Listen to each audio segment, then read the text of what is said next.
இரட்சகர் இயேசு கிறிஸ்துவின் நாமத்தில் உங்கள் அனைவருக்கும் என்னுடைய அன்பின் வாழ்த்துக்கள். திருமறை தியான நேரத்திற்கு உங்களை நான் அன்புடன் அழைக்கிறேன். கடவுளின் ஆளுகையை தன் வாழ்க்கையிலே அசட்டை செய்த சவுலை குறித்த தொடர் பாடங்களை நாம் படித்து வருகிறோம். கடவுளின் ஆளுகையை அசட்டை செய்கிற மனிதன் எவ்வளவு மதியீனமாய் நடப்பான் என்பதற்கு சவுல் ஒரு உதாரணமாக நீங்கள் திருமறையிலே அவரை குறித்து வாசிக்கலாம். பெலிஸ்தர் அவர் மீது எடுத்த படையெடுப்பை குறித்து திருமறையிலே நாம் இந்த நாட்களிலே படித்து வருகிறோம். அந்த பெலிஸ்தருடைய படையெடுப்பிலே அவருடைய மதியீனம் பல இடங்களிலே வெளிப்பட்டதை கடந்த தியானங்களிலே நாம் பார்த்திருக்கிறோம்.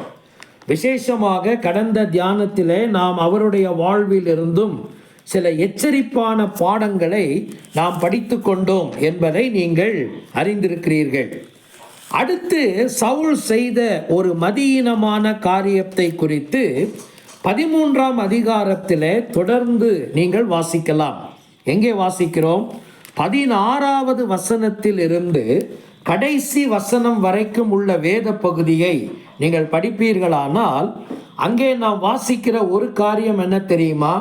யுத்தத்திற்கென்று ஒரு கூட்டத்தை அல்லது இராணுவத்தை தயார் செய்த சவுலால் அவர்களை ஆயுதம் உள்ள மக்களாக வைத்திருப்பதற்கு அவர் யோசிக்கவில்லை.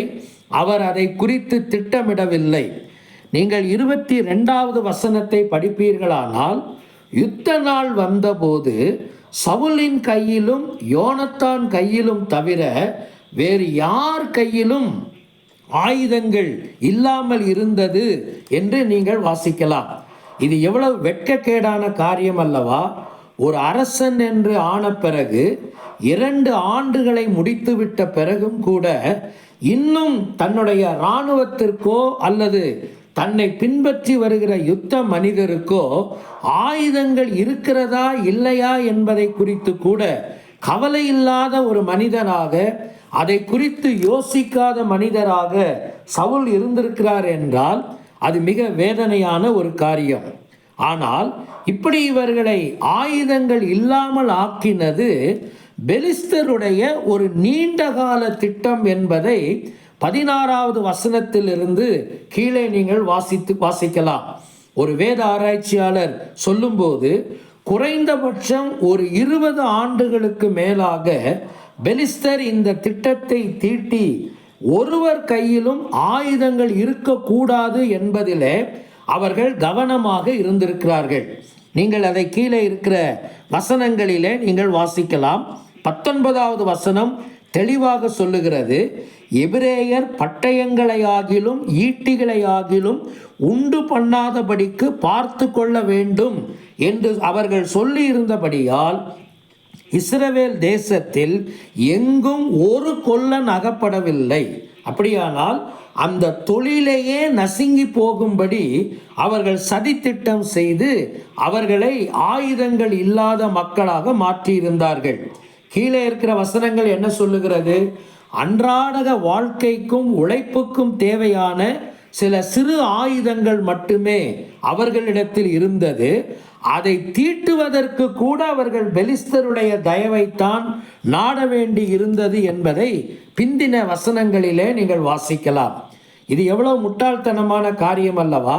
ஒரு அரசன் என்று வந்த பிறகு, ஒரு ராஜ்யம் என்று அமைந்த பிறகு, ஒரு அமைச்சரவை என்று உருவான பிறகு, படை என்று ஒன்று உருவான பிறகு அவர்களை ஆயுதங்கள் இல்லாமல் வைத்திருப்பது அவமானமான ஒரு செயல் அல்லவா?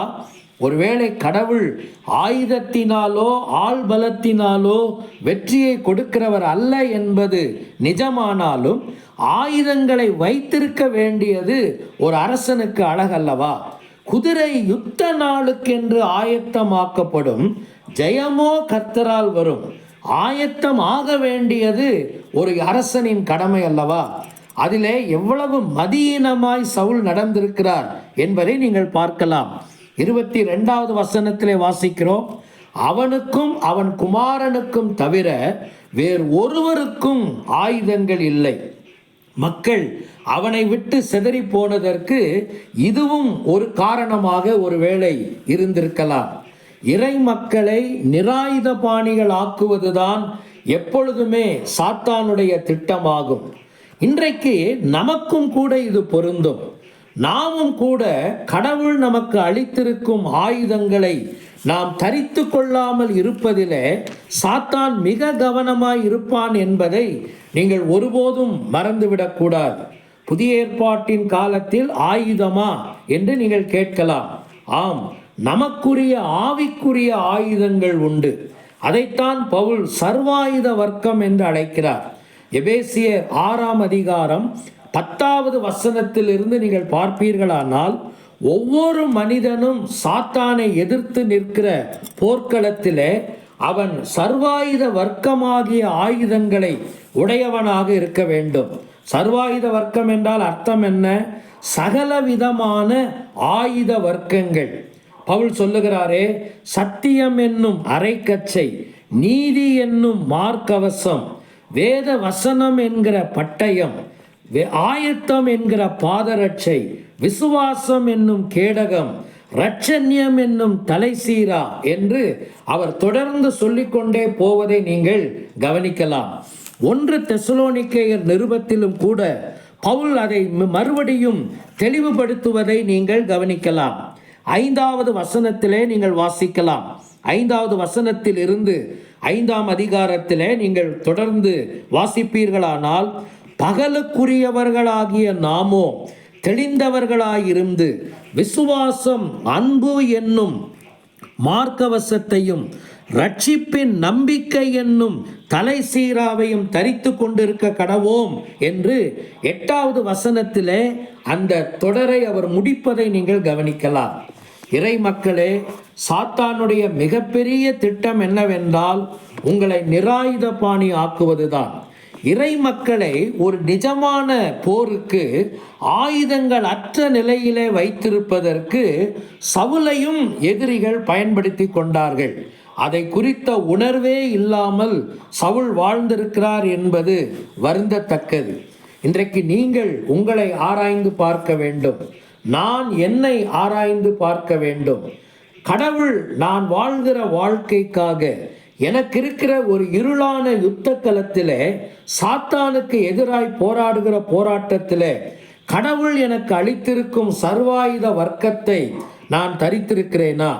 எபேசியர் 6ஆம் அதிகாரத்தை 10வது வசனத்திலிருந்து தயவு செய்து தொடர்ந்து அதை கீழே இருக்கிற வசனங்கள் வரைக்கும் படியுங்கள்.